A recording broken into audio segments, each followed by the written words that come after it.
siang hari ini. Kami boleh ada di rumah-Mu, walaupun dalam cuaca yang panas Tuhan, melawan ngantuk, melawan rasa lapar. Tapi kami ingin memuji Engkau, memuliakan Engkau, mendengarkan firman-Mu.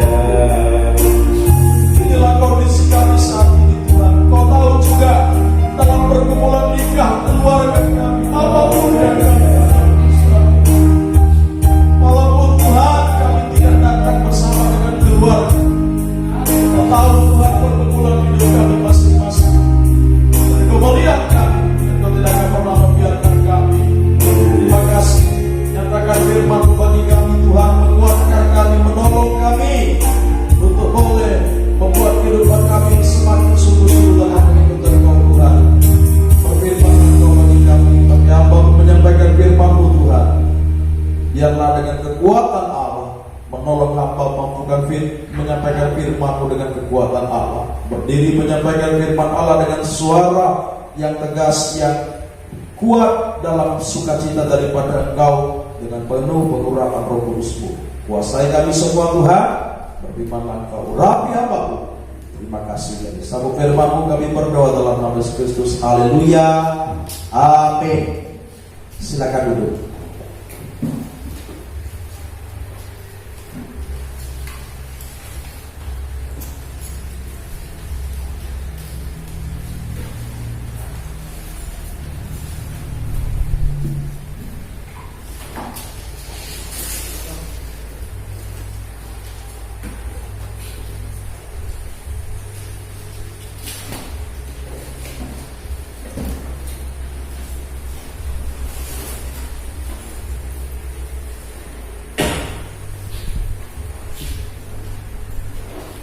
Salam damai sejahtera bagi kita semua, Bapak Ibu, saudara-saudara kekasih dalam nama Tuhan Yesus Kristus. Shalom. Selamat siang. Salam ini saya sampaikan bersama dengan istri dan kedua putri kami. Ya, kita bersyukur kepada Tuhan pagi hari, siang hari ini. Ini merupakan waktu pertama kita beribadah. Ya, di siang hari setengah 12 siang. Ya, memang di satu hal kita melawan panas, apalagi belum ada plafon, ya. Kemudian juga masih kurang kipas, ya. Semoga tidak ada kecemburuan di antara kita. Kita berdoa ada berkat Tuhan, ya. Kita bisa pakai berkorban atau kita bawa kipas kita, bisa saja berpersuk kasih. Tapi semua ini dulu kondisi yang terjadi, dan biarlah kita tetap sungguh-sungguh dalam memuliakan Tuhan. Amin. Puji Tuhan, Bapak Ibu saudara kasih, ya. Tadi juga Bapak Ibu saudara kasih tadi menyangka sampai atau tidak, ya. Karena tadi kami selesai ibadah di Jambi jam 9.30, ya. 9.30 masih saya harus ke rumah mengambil barang, mengambil kunci dan sebagainya. Jam 10 seperempat tadi berangkat. Ternyata sampai juga jam 11 tadi. Jadi 1 jam seperempat, ya. Ya, tadi saya sangka karena tadi agak macet juga Bapak kasih di Tugu Juang, ya. Aduh, sampai atau enggak, tapi ya Tuhan tolong, ya, sehingga saya boleh sampai, boleh melayani umat Tuhan, kita bisa bertemu, ya, memuji, memuliakan, mengagungkan Tuhan. Kiranya kasih setia Tuhan menyertai kita dalam bersekutu. Ya, terima kasih yang sudah mempersiapkan tempat ibadah ini dengan baik, ya. Memberkati, mari kita sama-sama untuk membangun pekerjaan Tuhan ini untuk kemuliaan nama Tuhan. Amin. Puji Tuhan. Mari kita membaca firman Tuhan dari kitab Wahyu kembali pasal 22 ayat 20 sampai 21, ya. Ayat 20 sampai 21, Wahyu pasal 22 ayat 20 sampai 21, ya. Dia yang memberi kesaksian tentang semuanya ini, ya, berfirman, ya, aku datang segera, amin, amin. Datanglah Tuhan Yesus, ya. Kemudian kasih karunia Tuhan Yesus menyertai kamu sekalian, amin, ya. Firman Tuhan ini menyatakan kepada kita bahwa Yesus pasti datang, amin.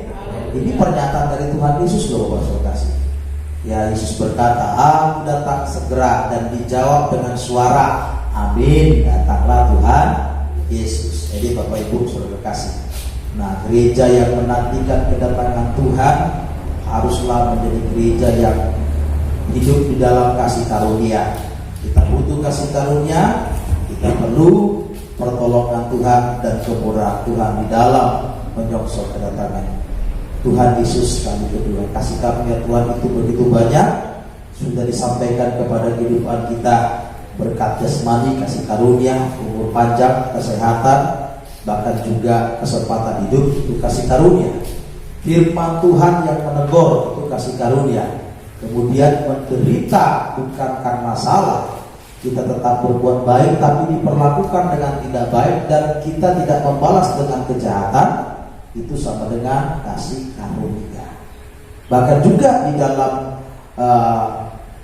kesulitan ekonomi, bahkan di dalam masalah, kita masih bisa memberikan perhatian kepada orang-orang lain yang membutuhkan. Padahal kita sangat membutuhkan, tapi kita memberikan perhatian untuk memberi kasih karunia kepada orang lain. Ini juga adalah kasih karunia. Nah, sekarang kita akan mendengar Bapak Ibu Saudara kasih bagaimana sikap kita sebagai kehidupan yang mendapat kasih karunia Tuhan menjelang kedatangan Tuhan. Dalam ayat 21 dikatakan kasih karunia Tuhan.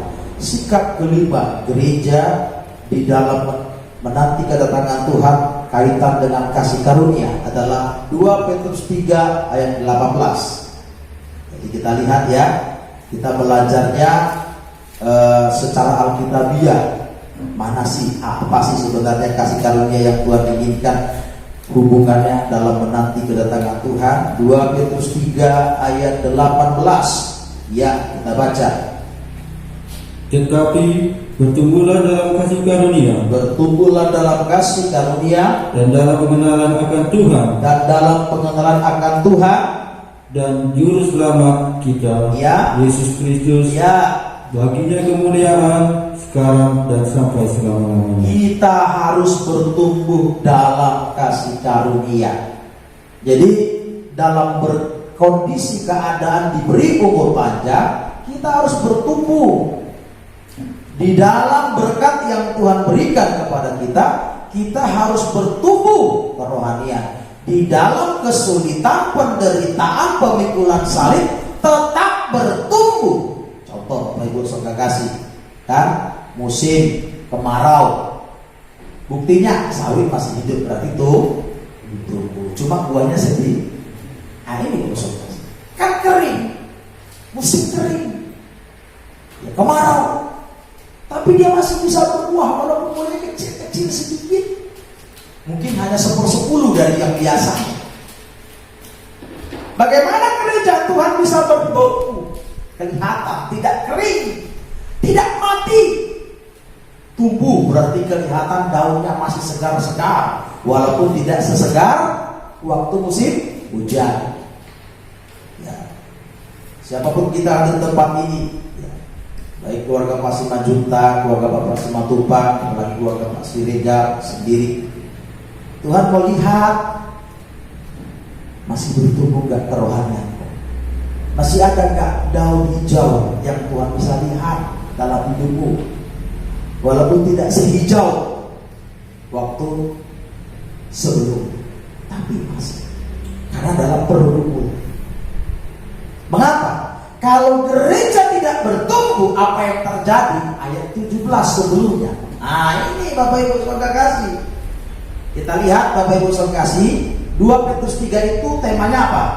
Pasal 3 coba baca. Hari Tuhan. Ternyata apa? Menjelang hari Tuhan nanti akan banyak muncul penyesalan-penyesalan berkata, Tuhan tak datang-datang. Nanti Bapak Ibu bisa baca di rumah ayat 1 sampai 18 di rumah. Tuhan tak datang-datang. Mana dari dulu sampai sekarang sama keadaannya? Saya mau tanya, dulu dengan sekarang sama enggak? Beda. Sedangkan zaman dulu saja dunia ini sudah ditenggelamkan Tuhan dengan air bah. Mana sama? Belum lagi setelah masa Nuh, apalagi Sodom Gomora dikembalikan Tuhan dengan hujan belerang. Belum lagi setelah itu banyak gempa bumi, gunung meletus, laut tenggelam. Tapi orang yang tidak mau mengerti kehendak Tuhan berkata, oh sama aja, biasa saja. Coba kita baca lebih dulu. Sebelum ayat 18 kita baca 2 Petrus pasal yang ketiga ayat yang ke 3 sampai yang ke 5. 2 Petrus 3 ayat 3 sampai 5. Ya, yang terutama harus kamu ketahui ialah bahwa pada hari-hari zaman akhir akan tampil pengejek-pengejek. Pada hari-hari zaman akhir akan tampil pengejek-pengejek dengan ejekan-ejekannya. Ya, yaitu orang-orang yang hidup menuruti hawa nafsunya. Ya. Kata mereka, ya, di manakah janji tentang kedatangannya itu? Apa Tuhan datang dari dulu, dari opung saya pendeta, dari bapak saya pendeta, Tuhan mau datang, kok gak datang-datang? Umur saya aja sudah 70 tahun, maka apa? Yo, seringkali itu. Nah, kemudian ya, sebab sejak bapak-bapak leluhur kita, ya, telah kita meninggal, ya, segala sesuatu telah seperti semula. Tetap seperti semula pada waktu dunia diciptakan. Ya, pada waktu diciptakan bisa pula ngomong. Padahal pada waktu dunia diciptakan di mana Adam dan Hawa? Di taman Eden. Lo sekarang sudah dikeluarkan, susah, dibilang sama. Padahal setelah itu ada zaman Nuh, Tuhan membalikkan bumi ini, tenggelamkan dengan air. Gitu Bapak Saudara. Tapi masih bilang juga mana? Sama seperti semula katanya. Ya, kemudian mereka sengaja tidak mau tahu bahwa oleh firman Allah langit telah ada sejak dahulu dan juga bumi yang berasal dari air dan oleh air. Kalau gereja tidak bertumbuh, mereka akan menghadapi yang namanya pengejek-pengejek ini dan akhirnya goyah imannya. Ayat 17 kita baca ini. Di ayat 18 dikatakan tetapi kamu bertumbuh. Kalau tidak kamu bertumbuh, ayat 17 kita baca tadi. Tetapi kamu saudara-saudaraku yang kekasih, ya, kamu telah mengetahui hal ini sebelumnya. Ya. Karena itu waspadalah, ya, supaya kamu jangan terseret dalam kesesatan. Tidak terseret dalam kesesatan orang-orang yang tak mengenal hukum. Dan jangan kehilangan pegangan. Jangan kehilangan peganganmu, tidak percaya kepada Tuhan, tapi bertumbuhlah dalam kasih karunia. Sampai di sini. Jadi gereja kalau tidak bertumbuh dalam kasih karunia, dia bisa apa? Dia bisa terseret, bahkan sampai kehilangan pegangan, tidak percaya Tuhan lagi. Ini Bapak Ibu Saudara kasih. Tuhan ingin kita sebagai gereja yang punya pegangan teguh dalam mengikut Tuhan. Ya, apa katanya? Ya, jangan sampai kamu kehilangan pegangan, tidak percaya. Memang dunia ini Bapak Ibu Saudara kasih, akhirnya apa ya saudara, yang penting kan sama-sama baik. Saya mau tanya Bapak Ibu Saudara kasih, kalau masalah baik, semua agama mengajarkan baik. Yuk menghormati orang tua, apalagi ada jalan lain katanya ada 12 langkah kebaikan yang harus kerjakan. Kalau manusia, semoga kau bisa hidup diberkati, damai dan masuk ke tempat surga yang diinginkan. Ya, semoga. Tapi Yesus berbeda. Apa katanya? Akulah jalan dan kebenaran dan hidup. Akulah jalan. Kalau yang lain berkata semoga, ya, tapi Yesus katakan akulah jalan. Jadi Yesus tidak hanya mengajarkan tentang kebaikan, kebenaran, tapi katakan akulah jalan. Tidak ada yang demikian Bapak Ibu Saudara. Dan di sini dikatakan di ayat terakhir dalam kitab Wahyu. Jadi ingat, jangan sampai lagi ada kita tertipu. Ya, Yesus pasti datang. Kalau dia mengundur waktu, berarti itu kesempatan bagi kita. Coba kalau Tuhan Yesus datang minggu lalu, saya nggak tahu bagaimana nasib Pak Sireka. Ya, karena tidak ke gereja, kan gitu, belum ke gereja, masih sibuk. Atau keluarga kita yang lain belum bertobat, kan gitu kan? Ya. Atau yang lain saja, siapa saja.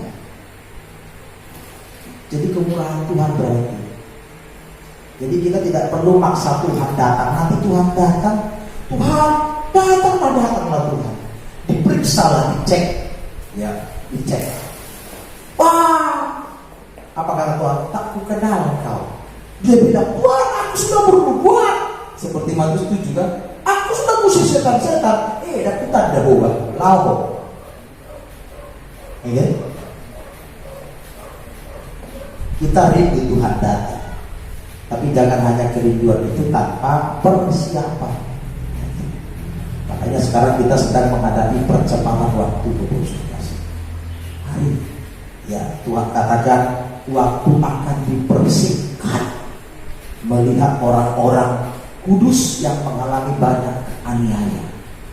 Jadi siapa di dunia ini? Tuhan yang tahu di mana itu.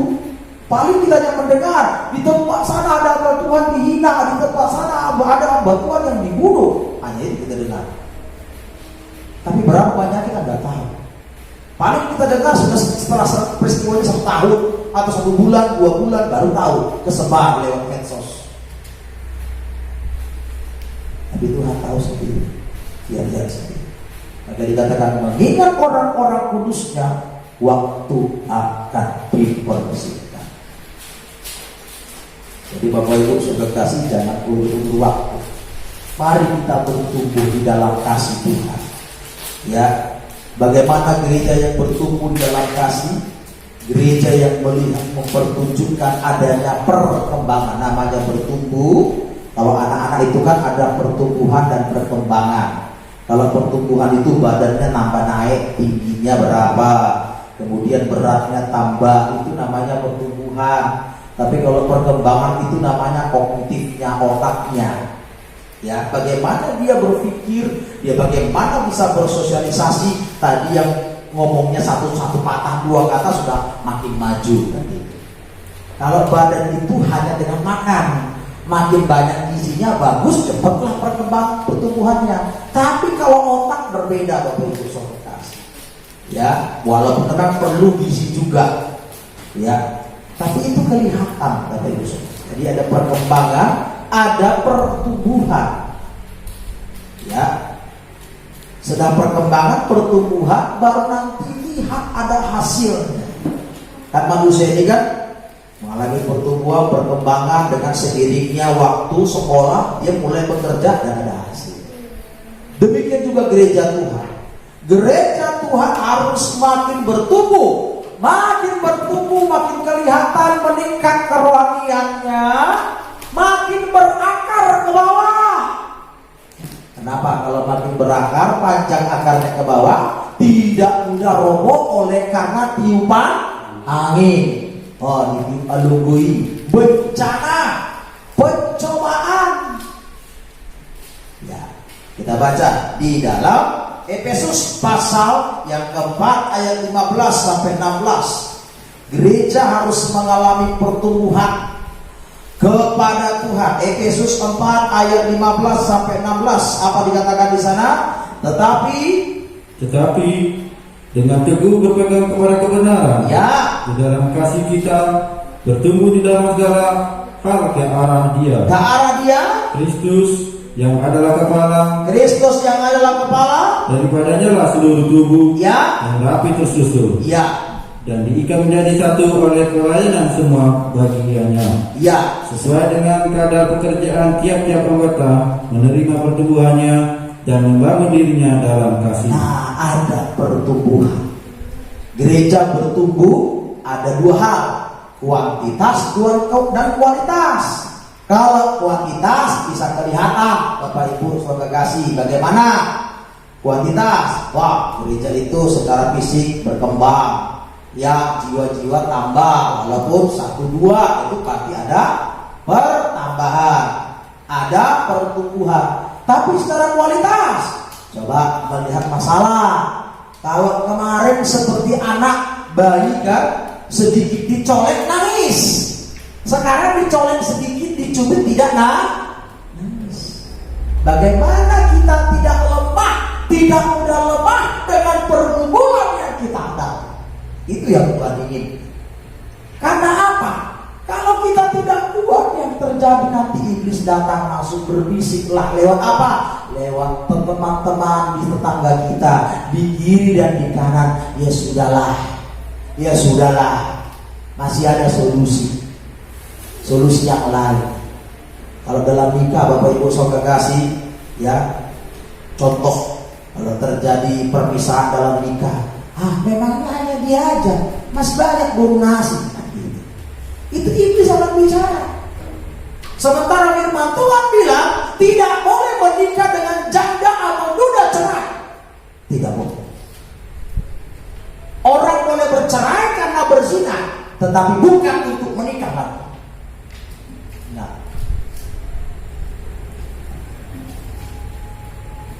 boleh bercerai silakan kalau itu kemauan, tapi tidak boleh menikah lagi dengan perempuan yang diceraikan atau janda cerai. Jadi kalau dia bercerai, ternyata dia mau menikah dengan anak gadis, laki-laki ini kan cerai, nggak bisa. Hanya boleh cerai kematian, itu baru. Ayo datang.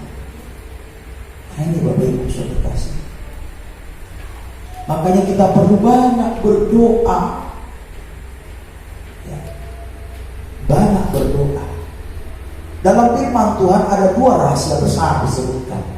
Yang pertama adalah rahasia ibadah. Ibadah itu mengandung janji untuk hidup sekarang dan yang akan datang. Tetapi rahasia kedua dalam Efesus dikatakan apa? Rahasia tentang nikah Kristus dengan jemaat. Artinya apa? Kalau ibadah kita benar berkenan di mata Tuhan, itu berdampak kepada nikah kita. Tuhan bisa pulihkan. Amin.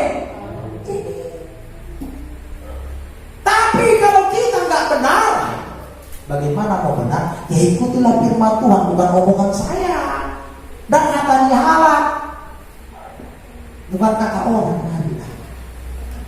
Bagaimana Tuhan berkata? Marilah kepadaku yang letih lesu berbeban berat, aku akan memberikan kepadamu kelegaan. Lega, bagaikan dilepaskan, tapi dikasih kuk lagi kan? Coba kalau kuda itu dipasang kuk untuk apa? Memikul beban. Jadi bebannya apa? Tetap bisa dijalani. Dengan kita beribadah kepada Tuhan, ada kemampuan bagi kita melewati persoalan kita itu sampai waktu Tuhan menolong kita. Amin. Ini Bapak Ibu saudara. Ini semoga kita bisa mengerti Bapak Ibu saudara. Ya.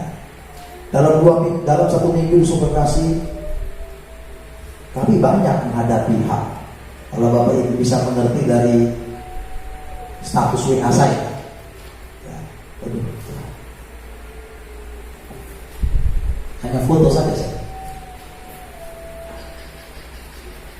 Tapi kita hanya berdoa kepada Tuhan. Saya dapat tantangan, panggil Tuhan. Saudara bisa bayangkan, panggil Tuhan. Berarti apa? Aku mau hadapi Tuhan, kan gitu. Saya serahkan sama Tuhan. Itu Bapak Ibu saudara sih. Panggil Tuhan.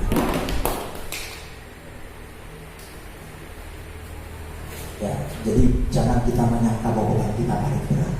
Tidak. Ya. Karena saya mengasihi jemaat di tempat ini, saya berjuang terus. Ya. Kalau secara fisik tapi saya mengingat bahwa ada jemaat juga yang datang dari Sunat pagi-pagi berangkat jam 6.15. Udah berangkat ya. Biasanya 6:30, jadi jam 6.15 sekarang masuk 7:30. Dari sahabat juga kan. Marah. Apalagi ada banyak jiwa yang saya mau harus ayat. Ini Bapak Ibu saudara kasih. Semoga dengan hal ini Bapak Ibu bisa melihat akhirnya semakin bergairah dalam melayani Tuhan. Amin. Iya Bapak Ibu saudara kasih. Jangan pikir beban kita yang paling besar. Besarkan Tuhan kita. Amin. Iya besarkan. Jangan dibesarkan masalah. Dibesarkan Tuhan kita. Tuhan kau besar, kau ajaib. Ayo saya yakin semua. Udah, waktunya. Udah kerjakan bagian itu. Bapak Ibu saudara kasih, coba Bapak Ibu mengerti tentang Ayub. Ayub itu berdoa gak untuk keselamatan dia, untuk kesembuhan dia? Pasti kan?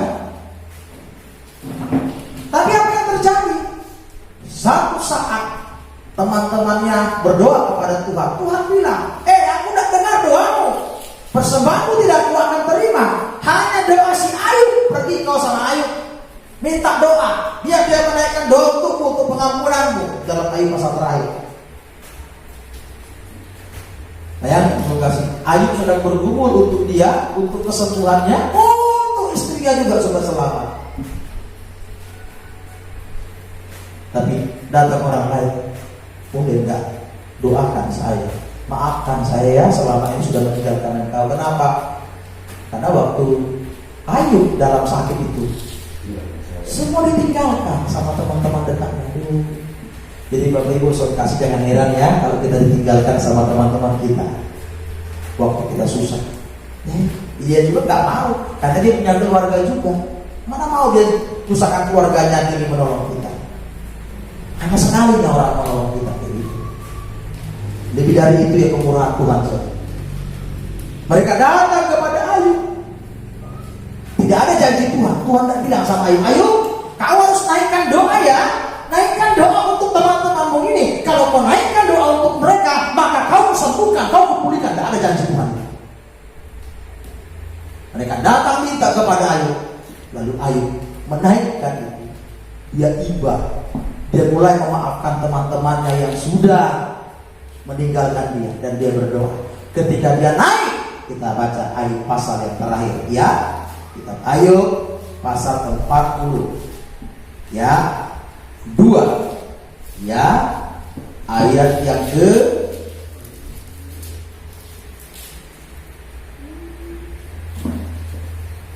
10. Ayub 42 ayat 10. Apa kata?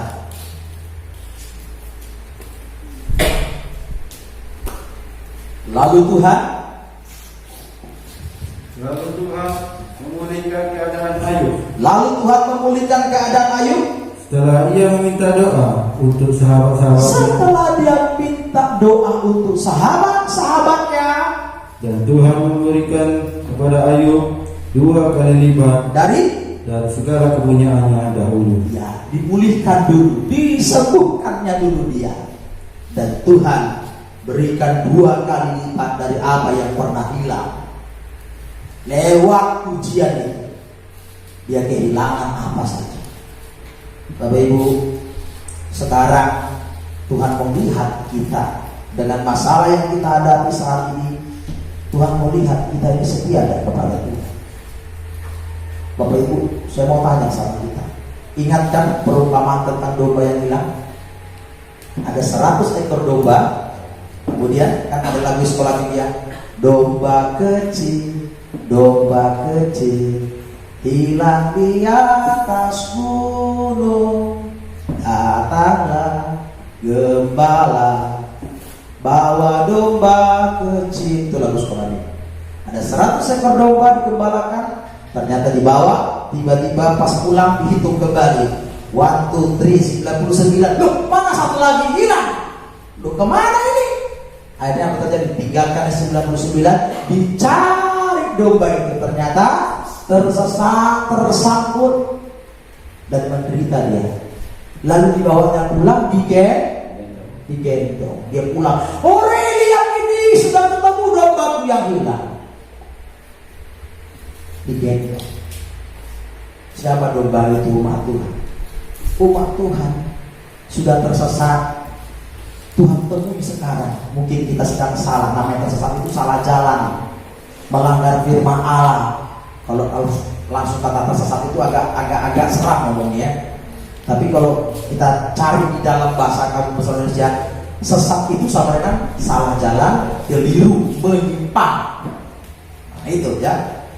Cari kamu bahasa Indonesia. Ini Bapak Ibu saudara kasih.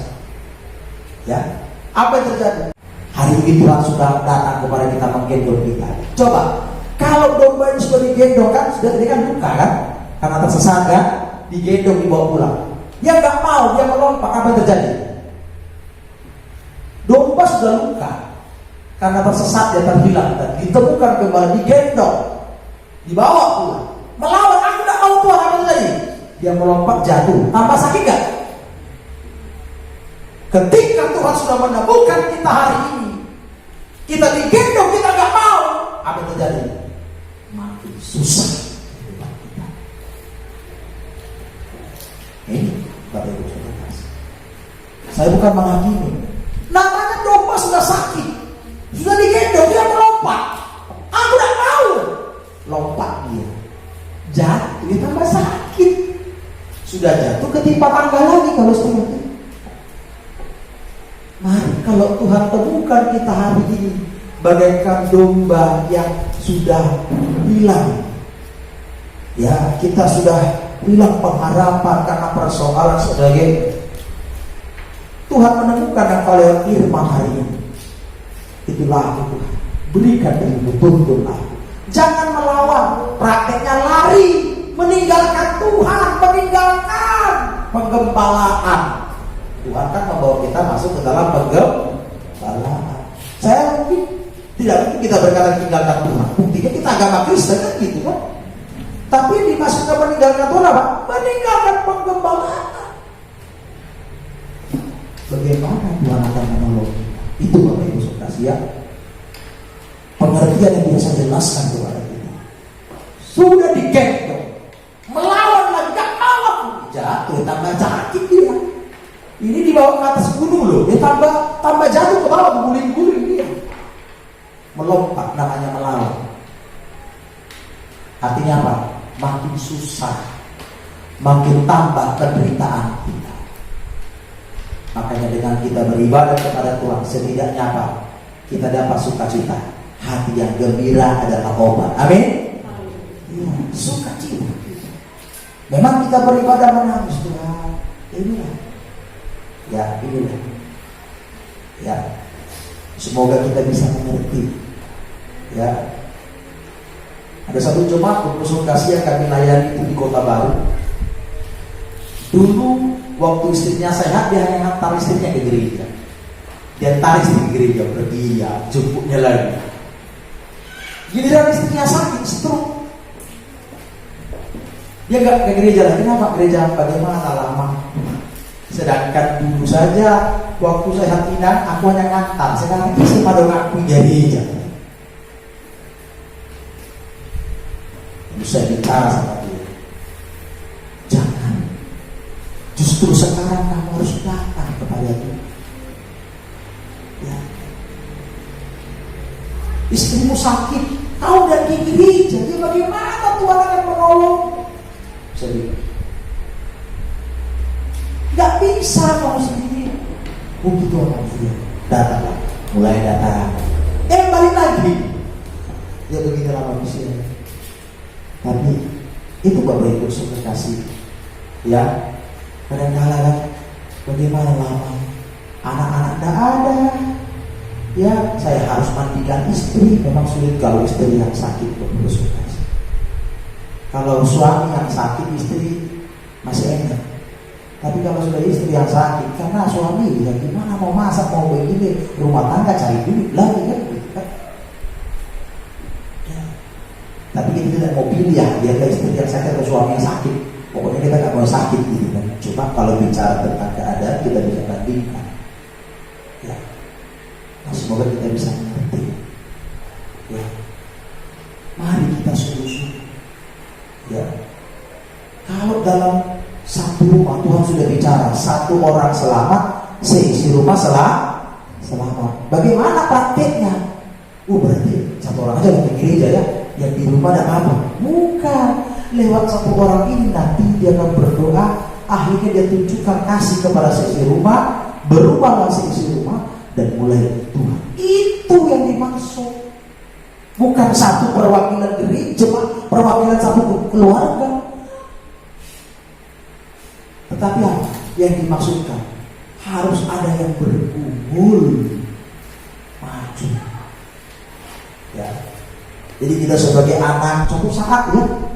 Oke, sekarang kita orang tua dengan anak bisa beribadah. Tapi akan ada satu saat nanti kalau Tuhan izinkan kepada kita, orang tua tidak ibadah lagi. Banyak. Kenapa? Bisa aja ngambek. Gak suka dengan jemaat yang lain. Kenapa? Ada keles soal uang, soal pekerjaan, usaha bisa. Apakah anak-anak akan terpengaruh? Apa mamaku tidak ke gereja. Jangan. Bisa juga nanti karena apa? Karena ditolak lamarannya. Ngasa gereja kita selama sekian lama tapi kok begini? Ya bagaimana lah? Mungkin dia punya pilihannya. Orang tua sudah punya pilihan yang di kampung sana. Cuma yang di kampung sana masih belum dulu hatinya, kan gitu kan? Nah inilah bisa saja. Itu bisa merusak Bapak Saudara. Makanya kita perlu menjaga hati. Jaga hati. Ya, jaga hati. Jadi kita harus sama-sama. Makanya dikatakan di sini, bertumbuhlah. Justru di dalam kesusahan kau berjuang sama seperti pohon itu, ya. Pohon itu ketika disirami dengan air, dia tumbuh bagus. Tapi ketika air dia disiram, dia pasti akan mencari lewat akar-akarnya terus. Coba lihat bagaimana pohon-pohon itu kadang-kala menabrak pondasi rumah kita kan, bobol dan pondasi itu. Kok bisa ada akar? Dia mencari sari-sari makanan, dia mencari air. Ya, semoga kita bisa mengerti. Ya, bertumbuh. Bagaimana pertumbuhannya? Mengarah kepada Kristus sebagai kepala. Tadi yang kan? Kristus sebagai kepala. Jadi gereja yang bertumbuh ke arah Kristus sebagai kepala adalah menjadikan Kristus sebagai kepala atasnya. Apa kepala? Satu, kepala itu pemberi perintah. Di kepala kita ini yang memberikan perintah semua kepada tubuh kita, amin? Iya, semua saraf ini diperintah, kaki bekerja di kepala ini. Artinya apa? Bagaimana kita bisa taat kepada kehendak Tuhan sepenuh apa yang Tuhan perintahkan. Kita dibalas dengan jalan Tuhan bilang, balas dengan kebaikan, pipi kanan ditampar, pipi kiri kasih. Bagaimana? Oh, ditampar apa lagi? Nah, begitu Bu Rasul kasih. Sudah ditampar sini, tambah sakit dikasih. Tapi bagaimana? Jangan balas, itu maksudnya. Jangan balas. Pipi kanan dikasih, pipi kiri dikasih. Ya. Apalagi zaman sekarang kan, orang kalau sudah tahu, tampar aku, dan tamparnya langsung pergi ke rumah sakit. Nah, apa lagi? Minta visum. Udah panggil masuk penjara. Akhirnya apa? Mau berdamai berapa saku kau bayar? Kan gitu kan? Itulah zaman sekarang, banyak seperti itu. Dia yang bikin masalah, dia sendiri yang membuat dirinya dipukul. Nah ini, supaya dapat duit. Bisa. Makanya banyak beredar kan, bukan ditabrak orang, menabrakkan diri. Dia nabrakkan diri ke motor, ke mobil orang. Biar diganti. Bayangkan, pura-pura gak tahu. Nah, ini kejahatan zaman sekarang. Jadi kita perlu bertumbuh ke arah Kristus. Jadi dia kepala, satu kepala, dia pemimpin atas kita, dia memberi perintah atas kita. Kepala itulah penanggung jawab atas segala kehidupan kita. Kalau dia penanggung jawab atas kehidupan kita, ya udah manut saja apa kata sang kepala. Nah, semoga kita bisa mengerti, Bapak Ibu Saudara. Kalau ini bisa kita mengerti dalam kehidupan kita, kita berbahagia, Bapak Ibu Saudara kasih.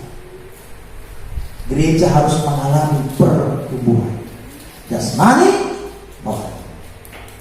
Ya, pertumbuhan kerohanian membuat kita apa? Mampu menghadapi tekanan demi tekanan. Kita ditekan, tapi kita tetapi kudu. Hari ini persoalan kita apa saja, Bapak Ibu Saudara? Yakin Tuhan menyertai kita. Kalau kau datang, Tuhan, akulah domba itu. Aku tidak mau melawan. Aku mau tunduk kepada kehendak. Aku mau dipimpin Engkau. Aku mau beribadah. Yakin Tuhan pasti akan mengerjakannya dengan sempurna. Amin. Dengan sempurna.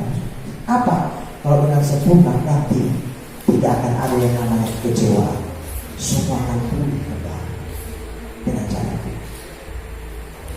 Nah, biar kita sebagai kehidupan semakin taat, semakin sungguh-sungguh memuji Tuhan, semakin sungguh-sungguh di dalam memuliakan Tuhan.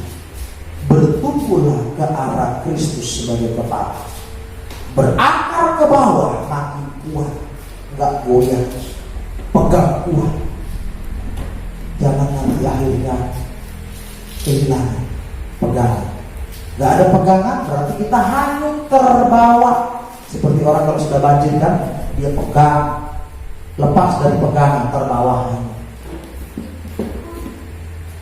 Ya, ini Tuhan tidak inginkan. Harus kuat.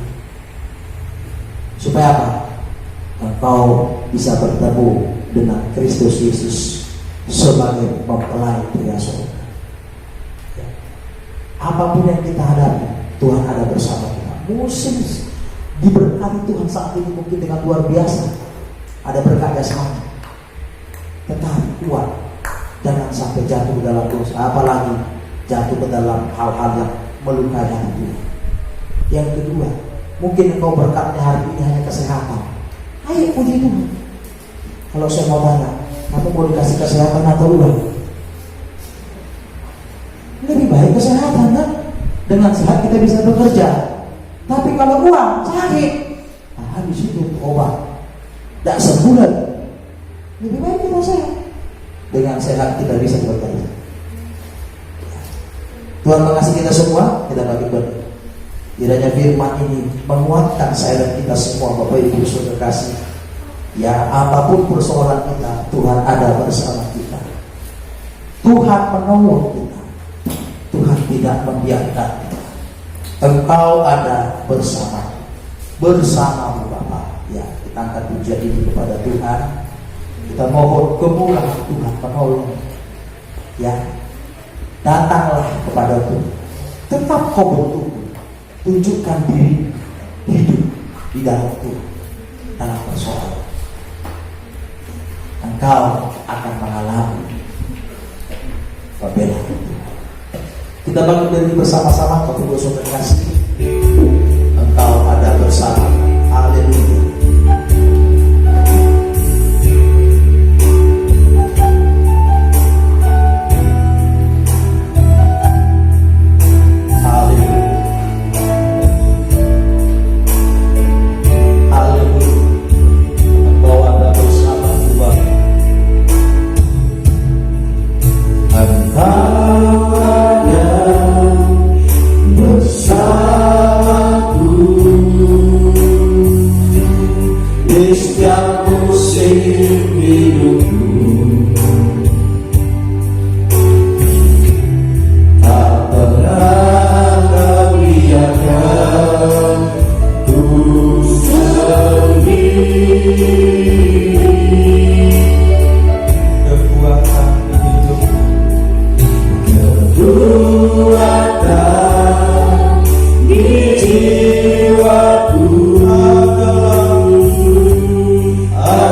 Kuatkan kami, mampukan kami Tuhan untuk bertumbuh di dalam keadaan kesulitan apapun. Tuhan, kami tidak mau kalah dengan dunia ini, kami tidak mau kalah dengan iblis. Kami harus menang dan mengalahkan dunia ini Tuhan, dengan tetap taat kepada Engkau Tuhan. Terima kasih. Saat kami bersekutu dengan tubuh darah kami perjamaah suci, kami bersekutu, kami berdoa dalam nama Tuhan Yesus Kristus. Haleluya. Amin. Silakan dulu.